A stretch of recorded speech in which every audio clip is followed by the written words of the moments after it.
clean this car.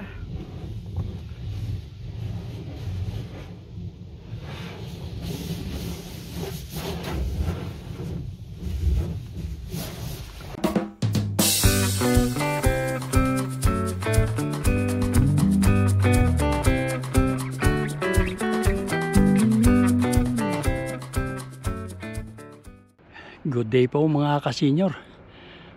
Magandang hapon po sa inyong lahat at kumusta po kayo? Kami po nung anak ko ay pupunta sa karwas at maghuhugas kami ng sasakyan. At tuloy didiretso kami kila nanay at pipick upin namin yung ulam na binibigay. Iniintay ko lang po yung anak ko at kami lalakad na. O sige po mga kasenyor, at samahan na lang ninyo kami sa kaming mag-ama sa paghuhugas nitong sasakyan at pagkuha ng ulam kila nanay. Ito. Okay, we're going to wash the car. To the car wash. Okay, we're going to car wash. That's for car. Just for car. Yeah. Papalamig na mga kasenyor, kaya kailangan mahugasan ko mga itong sasakyan bago lumamig na tuluyan. Yan, kung makikita nga ninyo itong mga kahoy wala ng dahon yung iba. See, no more leaves. Look. That's creeping me out. Yeah.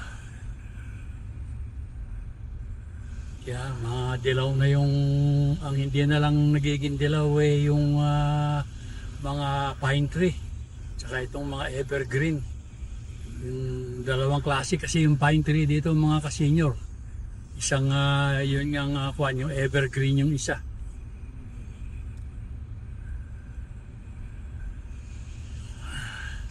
Maghuhugas muna kami ng sasakyan at saka kami dadaan kila nanay at meron kaming pipick upin na ulam.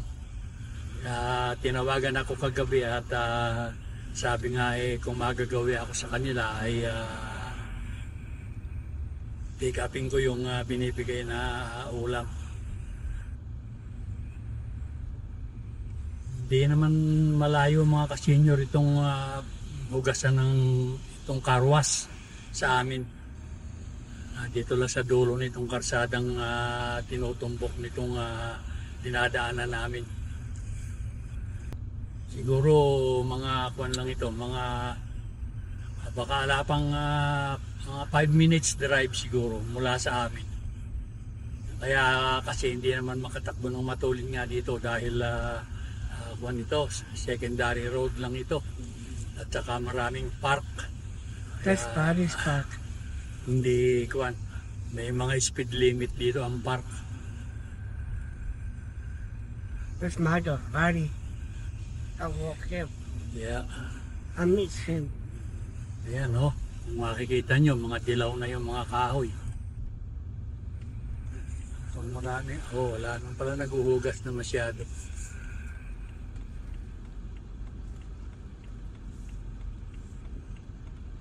Ayan, ito na kami sa karwas, mga kasenyor.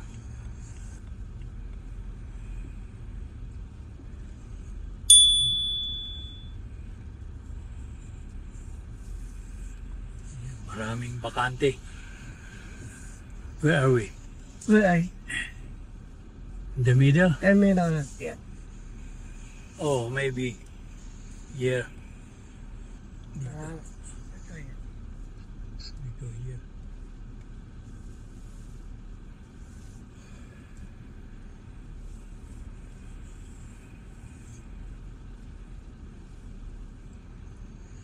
Oh, ayan. Ito na kami sa Karwas. Karwas.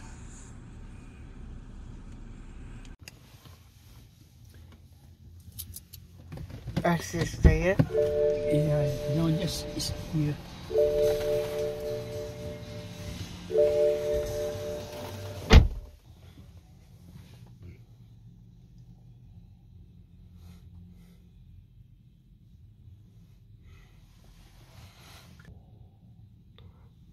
Seconds. Okay.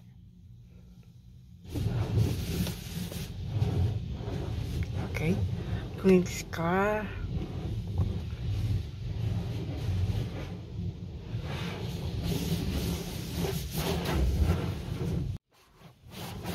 Ang ginagamit kong tubig ngayon mga ka-senior yung tubig na may kahalong sabon para yung dumi at saka yung mga nakadikit na katawan ng patay na insekto mababad at matanggal.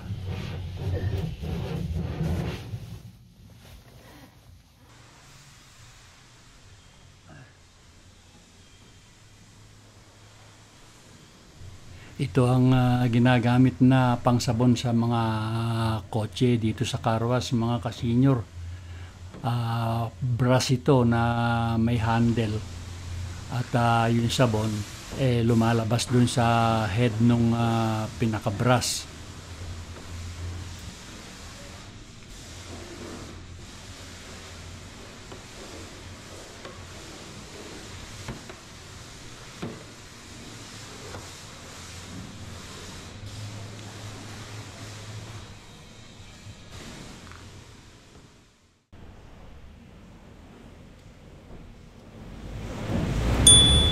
So ayan, magbabanlaw na ako mga ka-senior.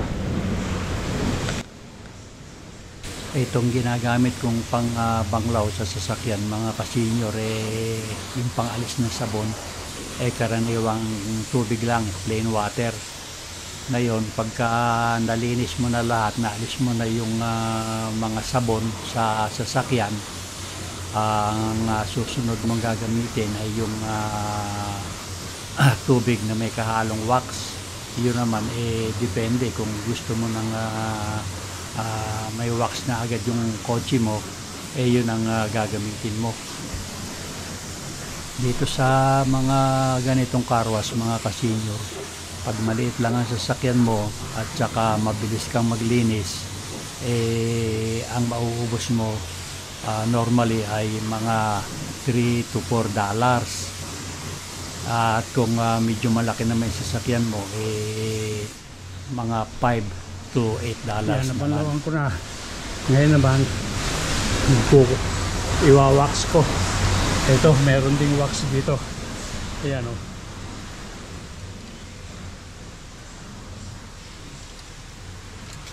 Ngayon, banlawan ko na yung sasakyan. Ang ginamit ko na ay yung tubig na may kahalong wax. Yun naman ang aking ginagamit ngayon. Bali naghulog ako ng $1. Sa $1 naman maiwawax mo na yung buong sasakyan.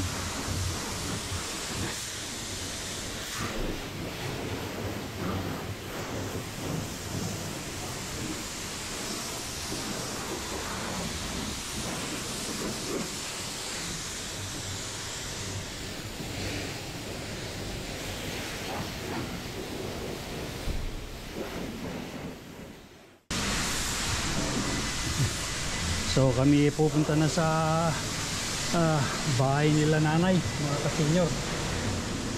Ayan, dito ay yung bahay nila nanay, mga ka-senior.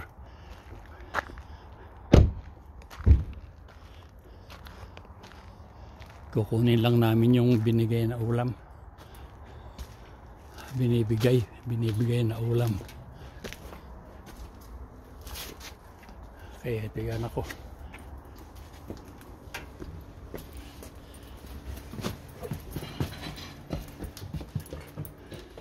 Okay, you get that?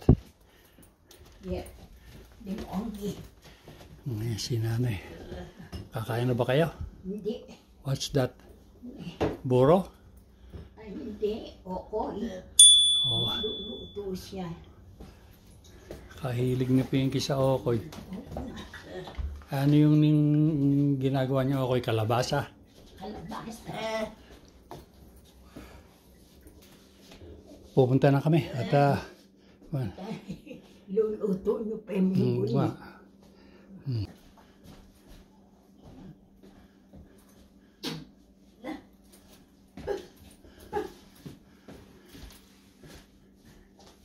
Me. How about Lola?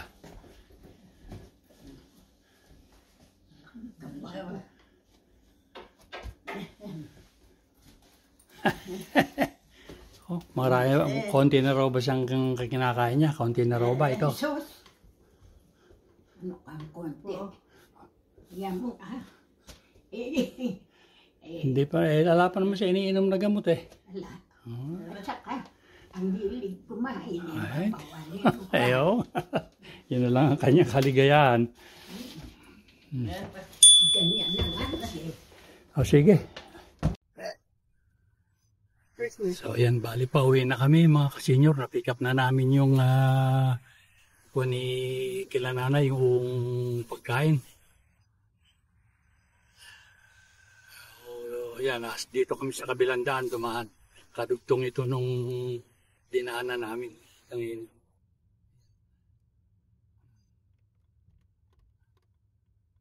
Norway.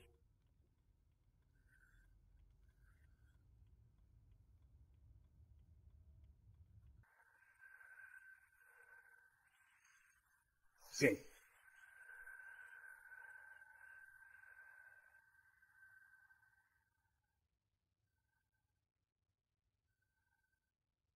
You hold it. Take this for me.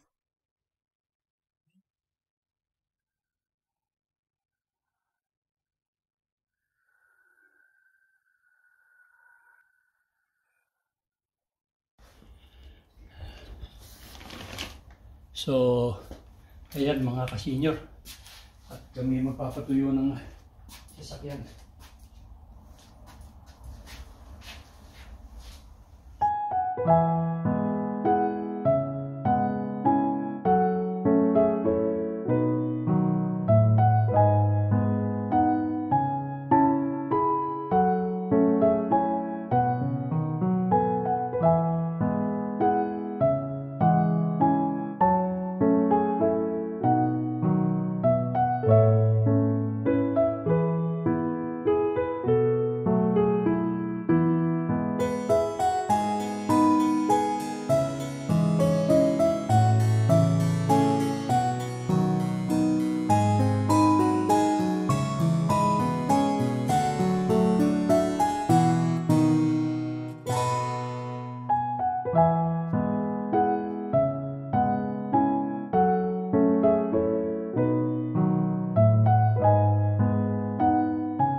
Ready? Yeah.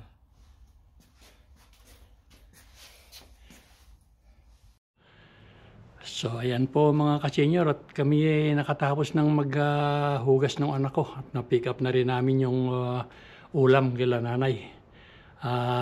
Napunasan na po na rin po namin yung sasakyan, kaya kami po ay papasok na sa bahay at papalamig na rin. Maraming salamat po sa pagsama ninyo sa aming mag-ama sa paghuhugas ng sasakyan namin at sa pagkuha ng ulam kila nanay. O sige po, hanggang sa susunod na video na lang po tayo magsama-sama uli. Okay po, bye-bye.